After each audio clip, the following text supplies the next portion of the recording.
So this will be a review for the Racetec T1 competition.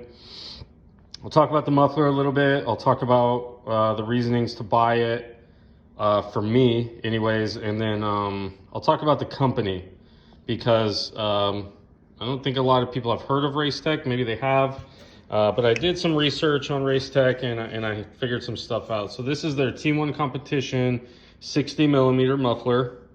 And it's got the carbon tip on it. It's a real carbon tip, DB killer, and a clamp set up for around the muffler if you wish to use that.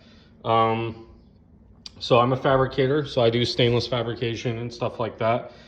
In my other video, I explained that I bought this pipe. It's really hard for us in the United States to find 60 millimeter pipe.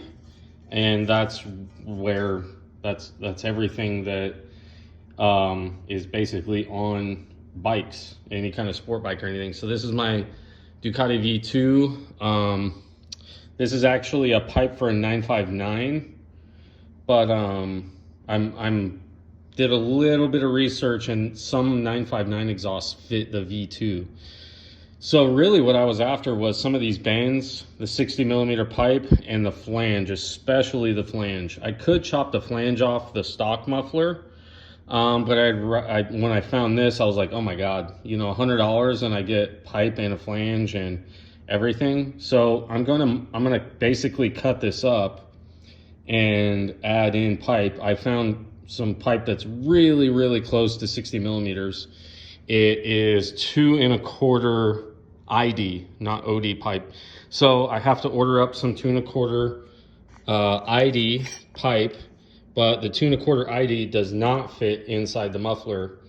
The 60 millimeter does. So it's very, very close, but the 2 1/4 ID is still a little bit too big for the muffler. It's close enough for me to cut this, lengthen it, and then make bends, but I'll still be reusing the tip here because it slides into the muffler. So that's kind of what the plan is at this point. Reinforce some of the welds on here. Overall, this little pipe costs $100 and it's great for a fabricator if you make your own exhaust, or you know a fabricator that you want to make an exhaust on your bike and stuff like that. It's kind of a fun, cool thing to do. That was about $100, $120 after shipping and tax and everything. This muffler was around, I want to say $250 for the Racetec T1. So we'll talk about why I ended up going with this muffler. Basically, I really like the carbon tip on it. And after doing some research, I found the only thing that I could find on Racetec was this company called Arata, and they had Racetec, and it was spelled just like that. Because I can't find anything on Racetec at all. And I'm like, well, maybe this is a Chinese company.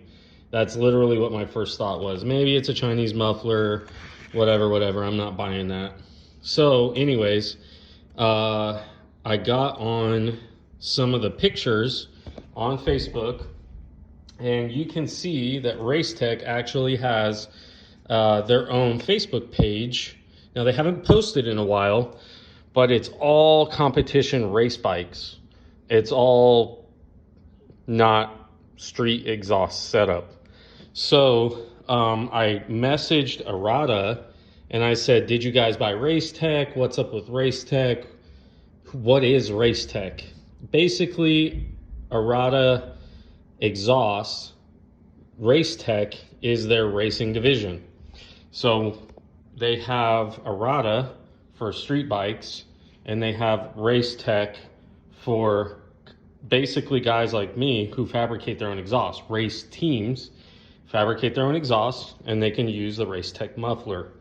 So after knowing that, okay, they're legit, they're in all the big time racing and all that kind of stuff. So if you go to the RT Systems is actually what their Facebook page is, you'll see that they're legit. It's not a Chinese company.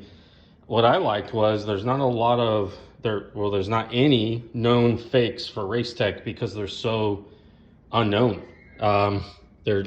It's not like Austin Racing or SC or anybody else that's so well known.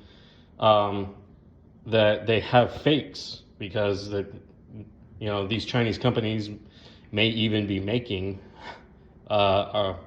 these guys real mufflers, like SC competition, that kind of stuff. So anyways, there's no Racetec fakes out there, and the muffler actually looks great. Everything looks amazing in here, as far as me being convinced that it's not a fake or anything. Even all the angles are very flat, you know what I mean, that kind of stuff. So you can tell, and I mean like right here where they could have cheaped out. The flange here is a CNC flange that they've welded on. You can tell they've welded it onto this end cap here. All the rivets are very nice. The packaging is very good. You know, a Chinese company is not going to send you a package